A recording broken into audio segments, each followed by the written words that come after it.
Don't worry, Mom. I'm grabbing the eggs as we speak. It will only take me a minute before I grab. Mom, I'm gonna call you back. Excuse me. Is everything alright?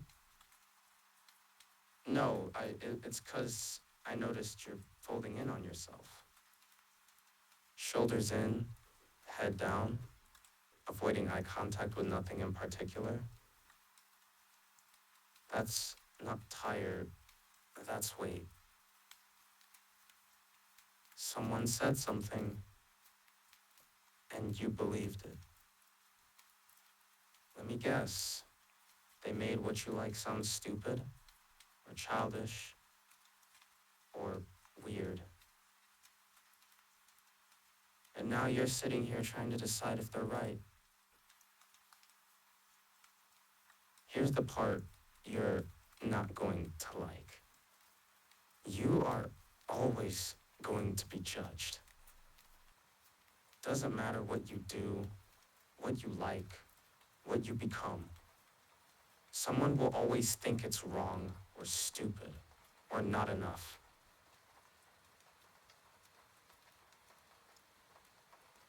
That doesn't stop. But that's not the part people misunderstand. The variable isn't whether you're judged, it's what you do with it. If you like something genuinely, then that already has value. You didn't ask for permission to enjoy it. You don't need validation to keep it. What are you feeling right now? That hesitation, that doubt, that's not them. That's you. Starting to turn on yourself using their voice. I've seen people destroy themselves faster with doubt than anyone else ever could from the outside. You don't need help being judged. The world already does that efficiently. So stop helping it. If you like something, you own it. Not loudly, not defensively. Just without apology. Because the moment you start shrinking it, downplaying it, questioning it, just to make other people comfortable, you're the one deciding it wasn't worth anything. And that's the only judgment that actually sticks.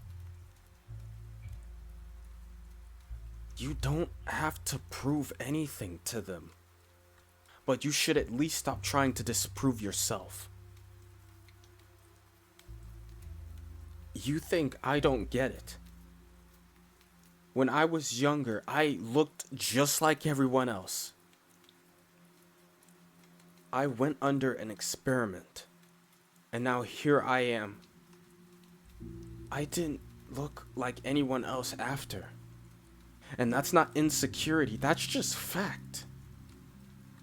I used to be human, and now I'm not anymore. And here I am, small, fluffed, different in ways people notice immediately, and don't let go of. You'd be surprised how quickly people decide what you are based on how you look. Pet, experiment, something that shouldn't exist. I heard all of it before I understood what any of it actually meant. People didn't need context. They didn't need to know me. They just filled in the blanks themselves. Sound familiar? Being adopted didn't fix that overnight. Susan, she saw me differently. She didn't see something to categorize. She saw someone to care about. That didn't change how the rest of the world reacted. I'd walk into a room and people would decide everything about me before I said a word. What I was capable of, what I deserved, whether I even belonged there. And for a while, I believed them. I started questioning everything I liked, everything I did. Because if they thought I was wrong, then maybe everything about me was. And that's how it starts. Not with people judging you, but with you accepting it. I almost let that define me.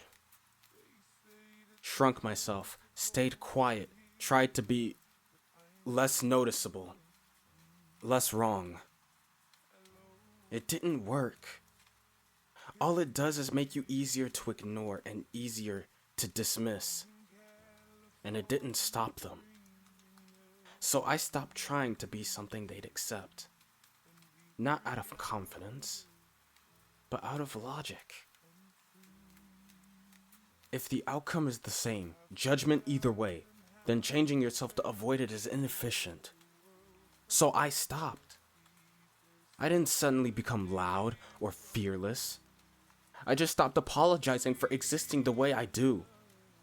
And I held on to the things I liked, no matter how strange someone else thought they were. Because those things, they were mine. And no one judging me had earned the right to decide their value. You don't need people to understand what you enjoy. You don't even need them to respect it. But you do need to decide whether their opinion matters more than your own. Susan didn't change who I was.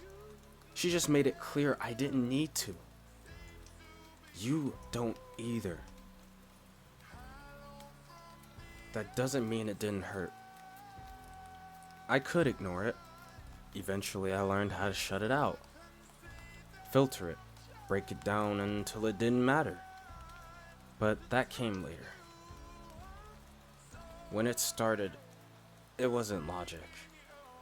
It was noise. Constant, repetitive, like something pressing in from every direction. And no matter how irrational it was, it still got through. Because it wasn't just what they said, it was how they looked at me. Like I didn't belong anywhere near them. Like I was something they had to tolerate just by existing in the same space. And even when you know they're wrong, it still sits there. Eventually, I got good at ignoring it. Too good. Because ignoring it doesn't mean it stops affecting you. It just means you stop reacting to it. There were days I went back to my room and just sat there, not doing anything, not thinking clearly, just replaying it. Every word, every look, and trying to figure out if they were right. I hated that part. Not them, myself, for even questioning it. You don't just become unaffected. You learn how to function despite it. You adapt. But it still hits sometimes. There are moments where it just gets through anyway. And you feel it. But here's the difference. I don't let that feeling decide anything for me. It can be there. It just doesn't get control. You're allowed to feel hurt. It's not weakness. What matters is what you do after.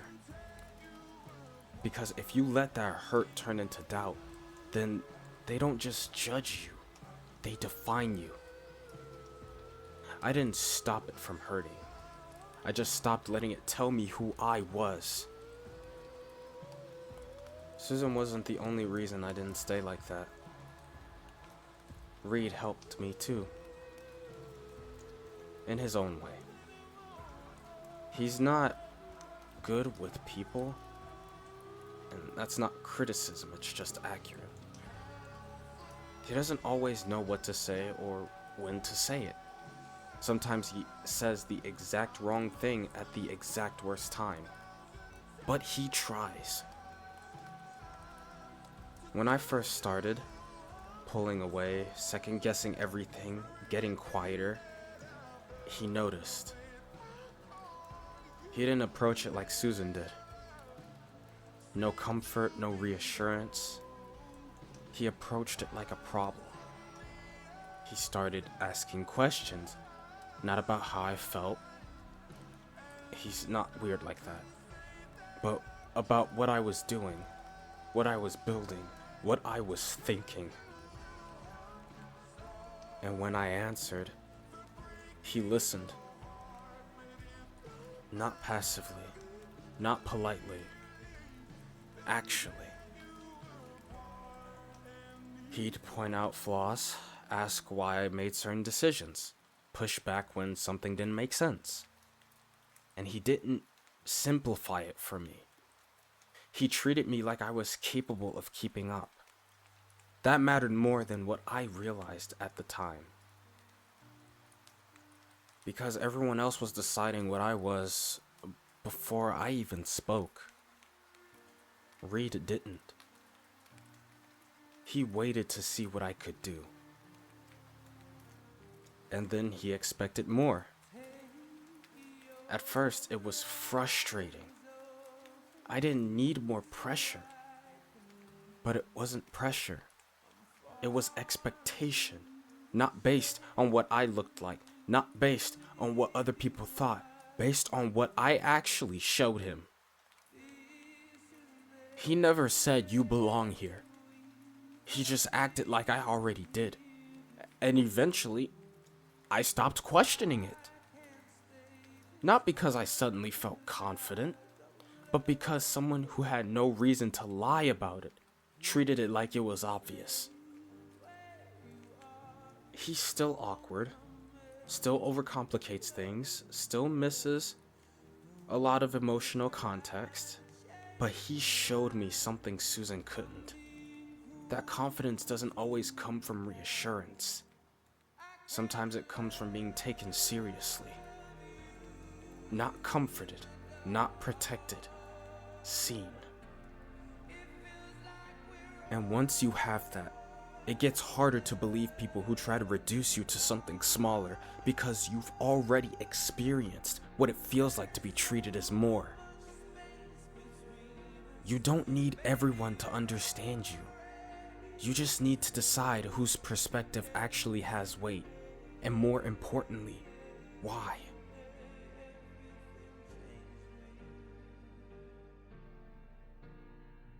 There it is. You're not gone anymore. That's all it really takes, most of the time. Not fixing everything, just not letting yourself disappear under it. You don't have to change what you love. You don't have to make it make sense to anyone else. And you don't have to shrink it just because someone couldn't understand it. You just have to decide it's yours, and that's enough. People will always have something to say, but that was never the question. The question is whether you're going to echo them or finally speak for yourself.